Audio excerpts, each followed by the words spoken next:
ஹல்லேலூயா. இன்று அதிகாலையில் நாம் பரிசுத்தரின் வார்த்தையை நாம் தியானிக்க இருக்கிறோம். இந்த நாளிலே கூட 1 சாமுவேல் புத்தகம் 3வது அதிகாரம் 10வது வசனம். அப்பொழுது கர்த்தர் வந்து நின்று முன்போல சாமுவேலே சாமுவேலே என்று கூப்பிட்டார். அதற்கு சாமுவேல் சொல்லும் அடியேன் கேட்கிறேன் என்றான்.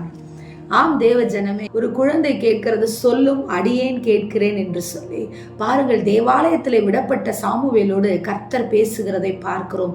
இன்றைக்கு கர்த்தர் நம்மோடு பேசுகிறாரா? நம்முடைய குடும்பத்தாரோடு பேசுகிறாரா? அவர் பேசுகிற தெய்வம் தேவ ஜனமே.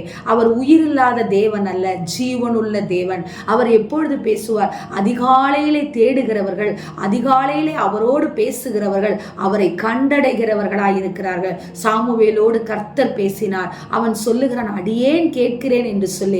இன்றைக்கும் நீங்கள் ஒவ்வொரு நாள் காலையிலும் விழித்தெழுந்து அவருடைய சமூகத்திலே உட்கார்ந்து சொல்லும் நாங்கள் கேட்கிறோம் என்று சொல்லும் பொழுது அவர் பேசுகிறவராயிருக்கிறார். ஆம் தேவ ஜனமே, பிசாசு பேசுகிற சத்தத்தை நாம் அநேக தடவை சொல்லுகிறோம். பிசாசு என் வாழ்க்கையிலே அப்படி செய்தது, இப்படி செய்தது. பிசாசையும் உண்டாக்கின தேவனாகிய கர்த்தர் பேசுகிற சத்தத்தை நீங்கள் கேட்டறிந்திருக்கிறீர்களா? கர்த்தரோடு பேசுங்கள், கர்த்தர் உங்களோடு பேசுவார். சாமுவேல் அறியாதிருந்த வயதிலே கர்த்தர் அவனை தட்டி எழுப்பி பேசினார். ஆம் தேவ ஜனமே, இன்றைக்கு நாம் அறிந்திருக்கிறோம். வேத வசனத்தின் மூலமாக அவர் அறிகிற அறிவு நமக்கு உண்டானபடியினாலே அவருடைய சத்தத்தை நீங்களும் நானும் கேட்கிறவர்களாக இருக்க வேண்டும்.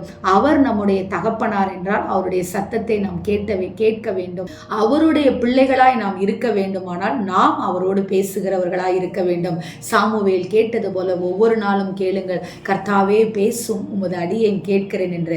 நிச்சயம் அவர் பேசுவார். உங்கள் வாழ்க்கையிலே இருக்கிற எல்லா காரியங்களையும் அவரால் ஒரு நிமிஷத்திலே மாற்ற முடியும்.